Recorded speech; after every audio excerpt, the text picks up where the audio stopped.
All right, let's check out my guy Juan here. All right, I've worked with Juan a few times. It's been a while since I've seen him. He's definitely made some gains.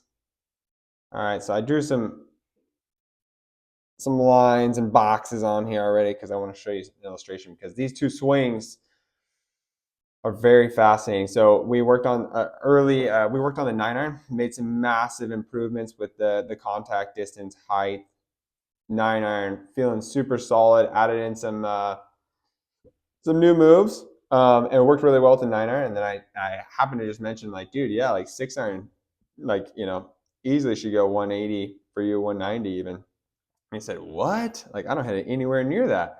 So oh, we better hit that thing. So this bottom swing is the first one he hit. All right, so I'll throw the TrackMan numbers on here. So like he actually it might have been the second one, but so he chunks the first one, hits it about carries it 129, a little bleeder, but low. I'm like, oh dude, you want to hit this thing to the moon. So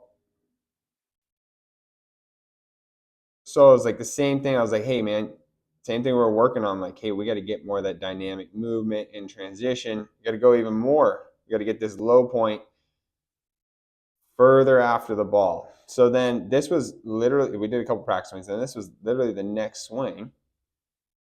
Flies it 202 in the air, picks up, what is that, 6 miles an hour clubhead speed, ball speed, 30 miles an hour, smash.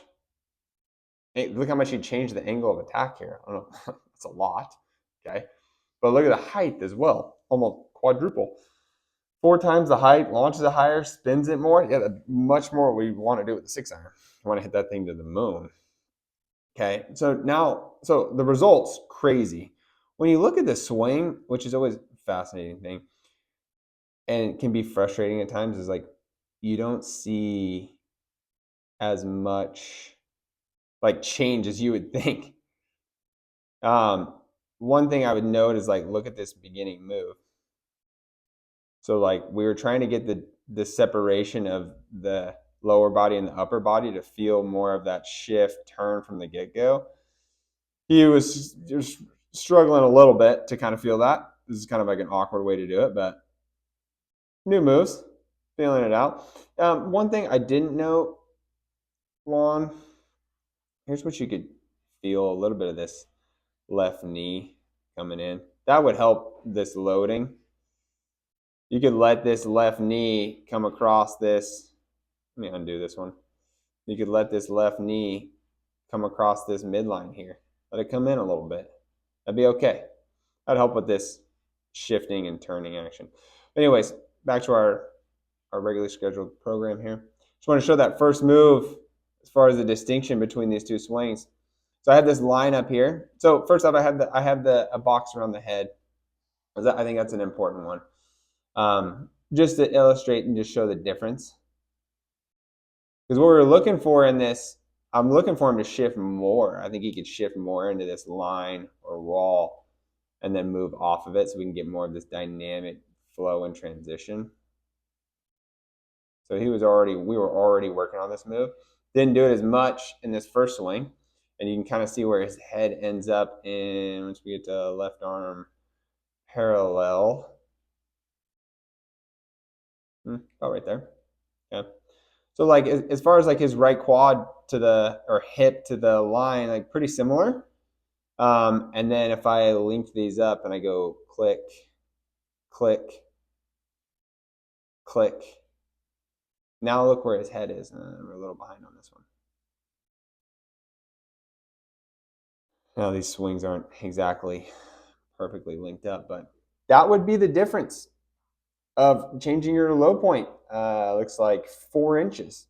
I mean, that's a big part of it. Now I know these aren't exactly linked up or like the perfect time of the swing. At the same, I don't know why the capture rate's not the same, but regardless, where his shoulder and head are, where your center of mass is, right? If we look at this, here, and here, okay, that massively determines where that club is throwing out, where the low point of the swing is. Massively. So it's actually interesting. His shoulder is coming off this line, but his head is further back. That's actually a fascinating. That's actually fascinating.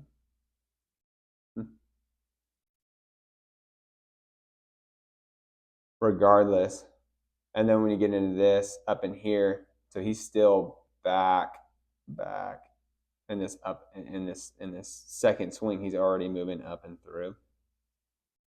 And here was the thing we were talking about, we were discussing is this left leg action and how that works in the golf swing. So like he hits the brakes hard and then he has less flexion, and then as it goes, I think this was becoming more of a problem with the driver. But see, then now he's like re-pushing in. I think there's still a lot of weight in this right foot. It's essentially like a double firing. So like for him, like some good feels and some really weird feels would be to do a step through drill.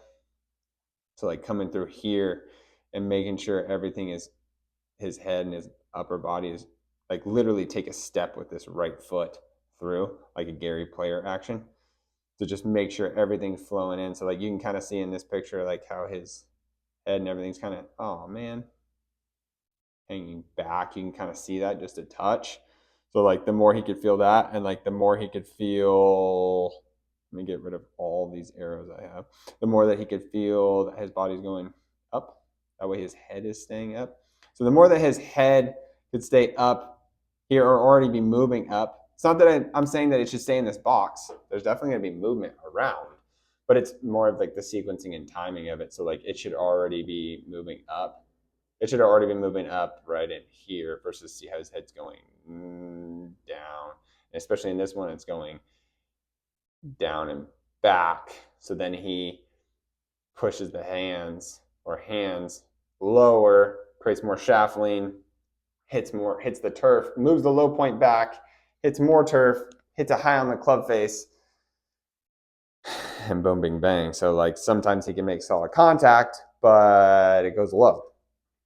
And that's why the long irons are tricky, because we got to hit them high. We got to make solid contact, and we got to hit them high. They're tricky. They're tricky. But all the more reason why you should hit them all the time. Get really good at them. They're great. That's what I was telling Juan. Like, it's a great training aid. Go hit your forehand a bunch of times. But interesting to see how different these TrackMan numbers are, and to the untrained eye, how similar these golf swings are. Small moves, big gains. Keep cranking it out. Peace.